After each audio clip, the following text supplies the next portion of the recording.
دنیا کا کوئی رضاخانی دلائل کی روشنی میں یہ ثابت نہیں کر سکتا کہ پوری دنیا کے اندر کسی بھی دیوبندی یا وہابی نے آج تک دیوبندیت کو چھوڑ کر کے بریلویت کو اپنا لیا ہو۔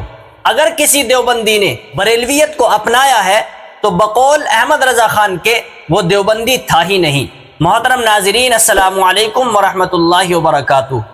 بریلوی مسلک سے تعلق رکھنے والے بہت سارے علماء اور بہت سارے لوگوں کا یہ دعویٰ ہوا کرتا ہے کہ فلاں دیوبندی نے دیوبندیت کو چھوڑ کر کے، وہابیت کو چھوڑ کر کے اس نے بریلویت کو اپنا لیا ہے اور وہ بریلوی بن گیا ہے، دیوبندیت کو اس نے چھوڑ دیا ہے۔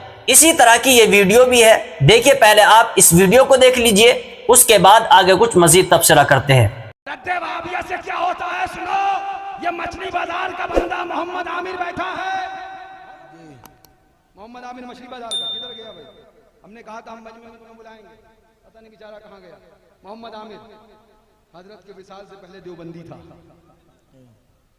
22 جنوری کو حضرت کا وصال ہوا اور 10 فروری کو اس نے دیوبندیت سے توبہ کر کے اسلام قبول کیا۔ جیسا کہ آپ نے اس ویڈیو کے اندر دیکھا کہ یہ شخص تقریر کر رہا ہے اور اپنے بیان کے اندر یہ کہہ رہا ہے کہ ایک دیوبندی جو اس نے نام بتایا، عامر نام، کہ اس نے دیوبندیت کو چھوڑ کر کے بریلویت کو اپنا لیا ہے۔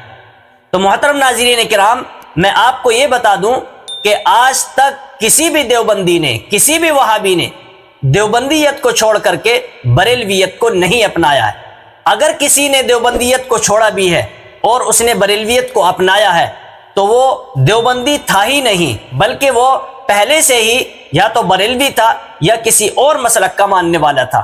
اور یہ بات میں اپنی طرف سے نہیں کہتا، بلکہ بریلوی مسلک کے مجدد جن کو یہ اعلیٰ حضرت کہتے ہیں، انہوں نے اپنی کتاب کے اندر باقاعدہ یہ بات لکھی ہے کہ کوئی بھی دیوبندی یا وہابی ہدایت نہیں پا سکتا۔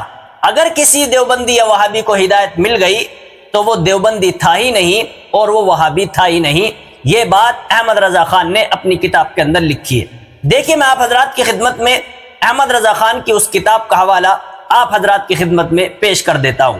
دیکھیے ہمارے پاس کتاب ہے الملفوظ، اور اس کتاب کا صفحہ نمبر 36 ہے اور حصہ سوم ہے۔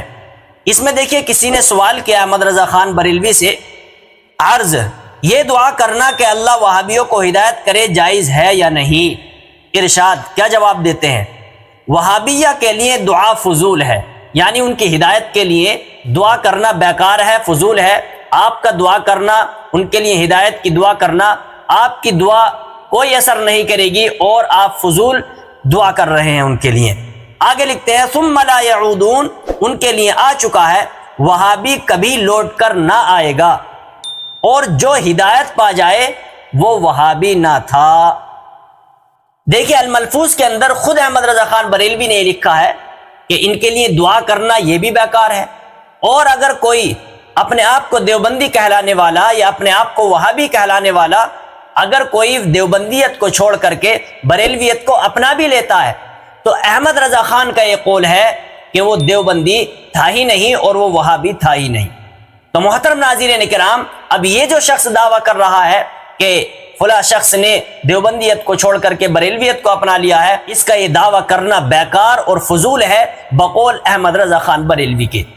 تو یہ بات آپ ذہن نشین کر لیں کہ آج تک پوری دنیا کے اندر کسی بھی دیوبندی نے دیوبندیت کو نہیں چھوڑا ہے اور دیوبندیت کو چھوڑ کر کے بریلوی وہ نہیں بنا ہے، اور یہ بات خود احمد رضا خان نے اپنی کتاب کے اندر لکھی ہے۔ تو محترم ناظرین کرام، آپ کے اس ویڈیو کے بارے میں کیا رائے بنتی ہے آپ کمنٹ باکس میں ضرور بتائیں، اور اللہ تبارک و تعالیٰ سے دعا کریں کہ اللہ تبارک و تعالیٰ ہم سب کو علماء حق کی اتباع کرنے کی توفیق نصیب فرمائے اور رسول اللہ صلی اللہ علیہ وسلم کے طریقے کے مطابق زندگی گزارنے کی توفیق نصیب فرمائے۔ آمین فقط والسلام۔